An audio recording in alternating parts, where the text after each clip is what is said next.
প্রিয় শিক্ষার্থী আসসালামু আলাইকুম। আজকে আমরা ৭৩ নম্বর কম্পিউটার ক্লাসটি দেখব। এখানে রয়েছে ইন্টারনেট জব সার্চ, জব খোঁজার একটি কাজ। এখানে 448 থেকে 449 নম্বর কমান্ড রয়েছে। Find out job circular. প্রথমে আমরা দেখব কিভাবে একটি জব সার্কুলার খুঁজে বের করা যায়। ব্যবহারিক প্রয়োগ হচ্ছে বিডি জবসের অ্যাকাউন্ট খোলা সহ যে কোনো সরকারি চাকরির অনলাইন ফর্ম পূরণ করতে পারবেন। প্রথমে আমরা দেখব একটি যে কোনো সার্কুলার খুঁজে বের করার জন্য কি করতে হবে। প্রথমে আমাদের যেতে হবে গুগল ক্রোমে গেলাম। আমরা গুগলে গিয়ে একটি গুগল সার্চ ইঞ্জিনে গিয়ে আমরা লিখব জব সার্কুলার।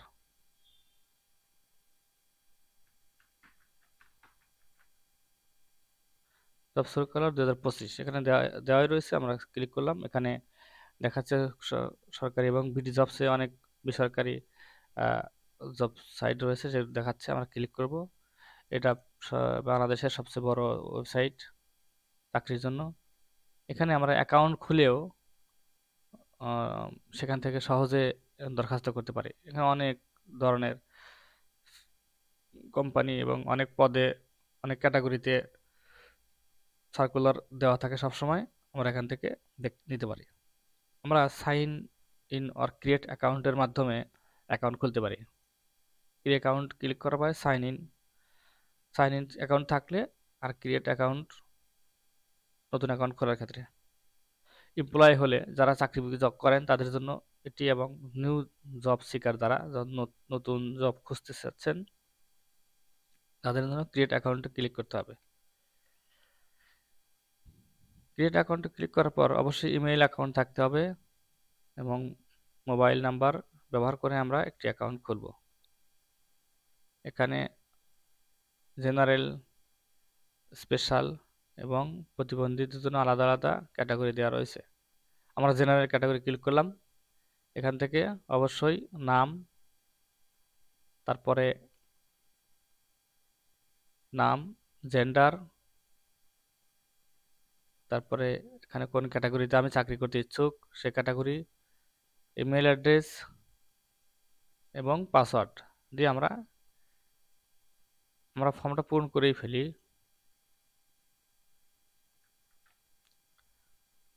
আমি দিলাম আইটি, তারপরে ইমেল অ্যাড্রেস দিলাম,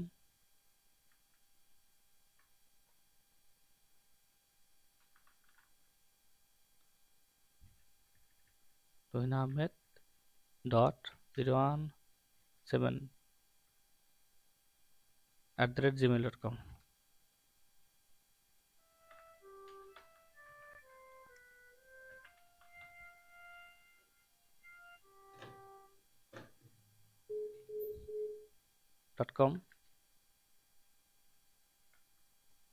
তারপর আমরা একটি পাসওয়ার্ড দিয়ে এখানে মোবাইল নাম্বার দিতে হবে।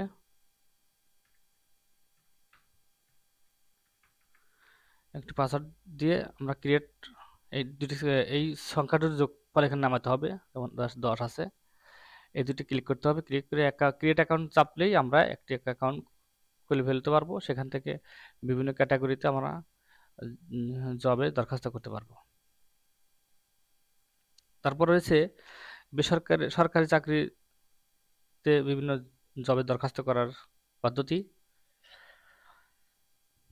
আমরা একটি লিঙ্কে যাব, বিআর ডট, এখানে যদি কোনো সার্কুলার থেকে থাকে আমরা এখান থেকে দরখাস্ত করতে পারবো। টেলিটক.com বিডি। বাংলাদেশ রেলওয়েতে কোনো সার্কুলার থাকলে আমরা এখন দরখাস্ত করতে পারবো, না থাকলে অন্যরা করতে হবে।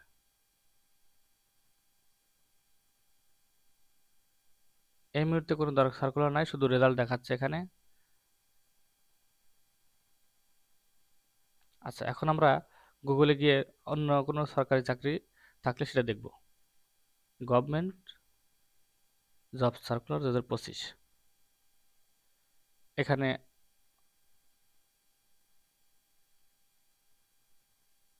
অথবা আমরা অল জবস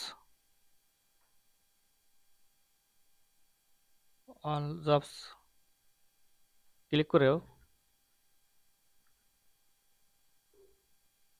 সেখান থেকেও নিতে পারি। অল জবস ডট টেলিটক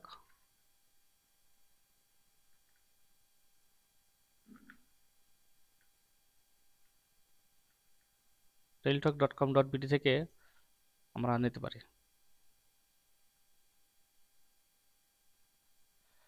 এটি একটি সরকারি সাইট, এখানে সব ধরনের সার্কুলার দেওয়া থাকে। এখানে আমরা সাইন ইন মাধ্যমে এবং সাইন আপের মাধ্যমে অ্যাকাউন্ট খুলে এখান থেকে আমরা সহজে দরখাস্ত করতে পারি বিডি জবসের দরখাস্ত করানো নেই। সাইন আপে ক্লিক করলাম, ক্রিয়েট, এখানে অ্যাকাউন্ট রয়েছে জব সিকার, আমি ক্রিয়েট অ্যাকাউন্ট ক্লিক করলাম। এখন এখানে ইমেল অ্যাড্রেস দিয়ে শুরু করতে হবে। সাবমিট করে আমরা ধাপে ধাপে কাজগুলো শেষ করলে একটি অ্যাকাউন্ট পেয়ে যাব।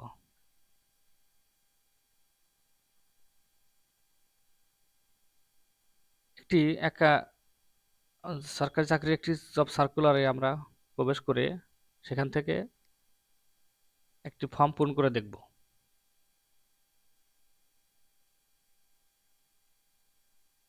যেমন এখানে ফরেস্টে একটি রয়েছে সিসিএফডি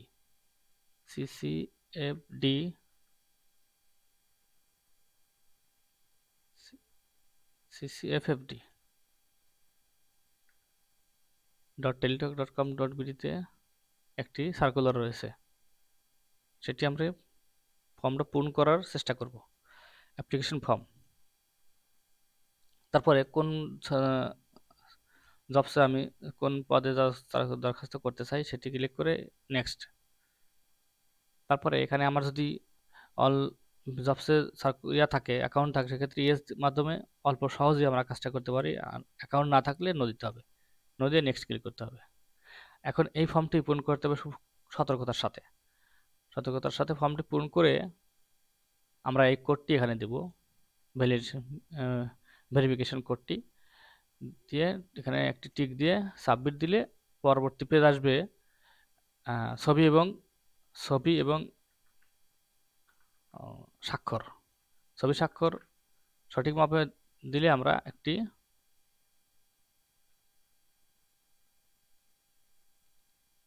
স্বাক্ষর সঠিকভাবে দিলে আমরা ফর্মটি পূর্ণ হয়ে যাবে এবং আমরা টেলিটকের টাকা পেইডের মাধ্যমে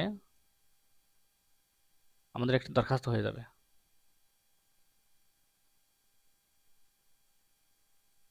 কিছু রয়েছে ড্রপ ডাউন বক্স, আবার কিছু রয়েছে লিখে দিতে হবে এরকম।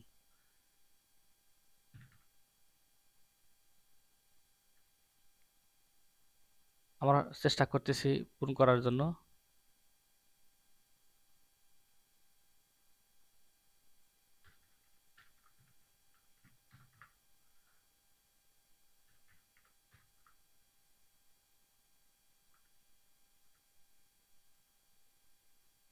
এভাবে আমরা পূরণ করতে পারি।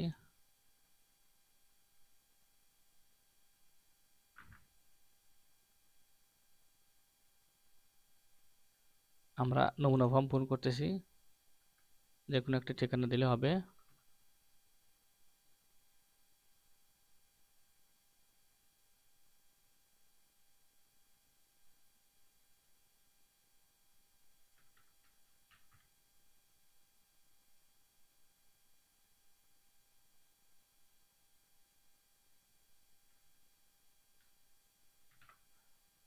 ওকে, এখন আমরা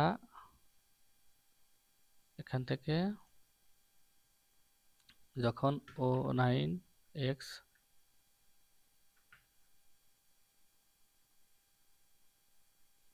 VD সাবমিট দেব। No thanks, your enter valid present CO English. আমাদের ইংরেজিতে এখানে ইংরেজি লিখতে হবে, বাংলা লেখা হয়েছে এই জন্য এটাই নেয়নি। আমরা আবার সাবমিট করলাম। পোস্ট অফিসও আমাদের বাংলা লিখতে ইংরেজি লিখতে হতো। আচ্ছা, তারপর submit. Experience is mandatory, experience দিতে হবে। এক্সপিরিয়েন্স আমাদের দিয়ে দিচ্ছি একটা এক্সপিরিয়েন্স। যেহেতু আমরা নমুনা ফর্ম পূরণ করতেছি সেহেতু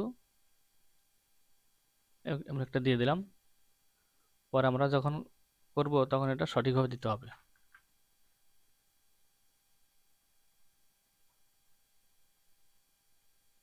ইয়েস দিতে হবে ম্যান্ডেটরি। এন্ট্রান্স আমাদের এটা ক্যাপচা কোডটি ভুল হয়েছে, ম্যাচ করেনি। ওকে, আমরা আবার করতে পারবো। এভাবে আমরা ফর্মটা পূরণ করতে পারি। আচ্ছা, এবার রয়েছে পূর্বজ্ঞান যাচাই। যে কোনো ব্রাউজারে অ্যাড্রেস বার কোনটি বলা হয়? যে কোনো ব্রাউজারে অ্যাড্রেস বার হচ্ছে যেখানে আমরা ঠিকানাটা লিখি, সেটাকে অ্যাড্রেস বার বলা হয়। সব সব ব্রাউজারের অ্যাড্রেস বার, ঠিকানা লেখার বারকেই অ্যাড্রেস বার বলা হয়। তারপর রয়েছে শর্টকাটে রয়েছে কন্ট্রোল ডি। এর মাধ্যমে ব্রাউজার বুকমার্ক কোনো অ্যাড্রেস যুক্ত করা। আমরা যদি ন্যাশনাল ইউনিভার্সিটির ওয়েবসাইটটি ব্রাউজারে যুক্ত করতে চাই সেক্ষেত্রে কন্ট্রোল ডি চাপতে হবে। ডি চাপলে এখানে আসছে, এখানে একটা নাম দিলাম নিউ রেজাল্ট, আর্কাইভ কেটে দিয়ে ডান চাপলে এখানে নিউ রেজাল্টটি অ্যাড্রেসটি সেভ হয়ে গেছে। গুগল ক্রোমে যে কোনো অবস্থা থেকে অ্যাড্রেস বারে যাওয়ার জন্য কি করতে হবে? আমি এখানে বিভিন্ন কাজ করলাম, কাজ করার শেষে এখানে একটা সার্চ করলাম কিছু একটা, তারপরে এখন আমি অ্যাড্রেস বারে যাবো। সেক্ষেত্রে অল্টার ডি চাপলে অ্যাড্রেস বারে চলে আসলাম, এবং অ্যাড্রেস বারে কোনো অ্যাড্রেস লিখতে চাইলে খুব দ্রুত সময়ের মধ্যে এই কাজটি করা যাবে। এ ছিল আজকের মতো 73 নম্বর ক্লাস। সবাইকে ধন্যবাদ। আসসালাম।